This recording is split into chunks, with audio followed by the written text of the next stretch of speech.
ఒకే రోజు రాష్ట్రం మొత్తం మీద ఇలాంటి ఎవరు చేయని విధంగా ఒక బృహత్తరమైన కార్యక్రమాన్ని చేపట్టబోతున్నాం.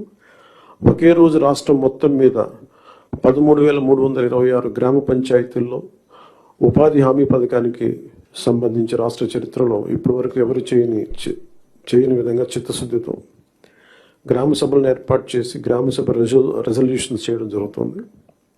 ఇది గ్రామ పంచాయతీలని బలోపేతం చేసే దిశగా మా కూటమి ప్రభుత్వం అడుగులు వేస్తుండటానికి మొట్టమొదటి మహత్కార్యమే ఇందుకు నిదర్శనం. 2014-19 మధ్యకాలంలో సుమారు 10,000 గ్రామాల్లో ప్రారంభించిన సాలిడ్ వేస్ట్ మేనేజ్మెంట్ ప్రోగ్రామ్ ని ముందుకు తీసుకెళ్లాల్సిన అవసరం ఉంది. అలాగే పైలట్ బేసిస్ లో పిఠాపురం నియోజకవర్గంలో ఇన్నోవేటివ్ ప్రాక్టీసెస్ తో ప్రవేశపెట్టబోతున్నాం. గ్రే వాటర్ మేనేజ్మెంట్ మెథడ్ ద్వారా లిక్విడ్ వేస్ట్ మేనేజ్మెంట్ ని ప్రాపర్ గా డిస్పోజ్ చేయడంలో ఒక ప్రాధాన్యత ఇవ్వబడుతుంది.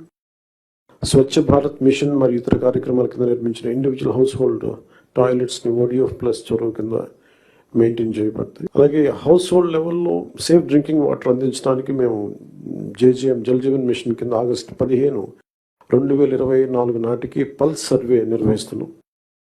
ఈ సంవత్సరం గ్రామ పంచాయతీల్లో 5,40,000 functional house hold tap connections అందించాలి. 5,40,00,000 ఫంక్షనల్ హౌస్ హోల్డ్ ట్యాప్ కనెక్షన్స్ని అందించాలని లక్ష్యంగా పెట్టుకున్నాం. అలాగే అదనంగా రూరల్ రోడ్స్ ఏవైతే పూర్ కండిషన్స్లో ఉన్నాయో వాటికి ఇమీడియట్గా రిపేర్ చేయాలి. అందుకు ఈ ఆర్థిక సంవత్సరంలో 4,721 కిలోమీటర్ల మేర కొత్త రోడ్స్ని ఏర్పాటు చేయడంతో ప్రభుత్వం అన్ని చర్యలు తీసుకుంటూ ఉంది.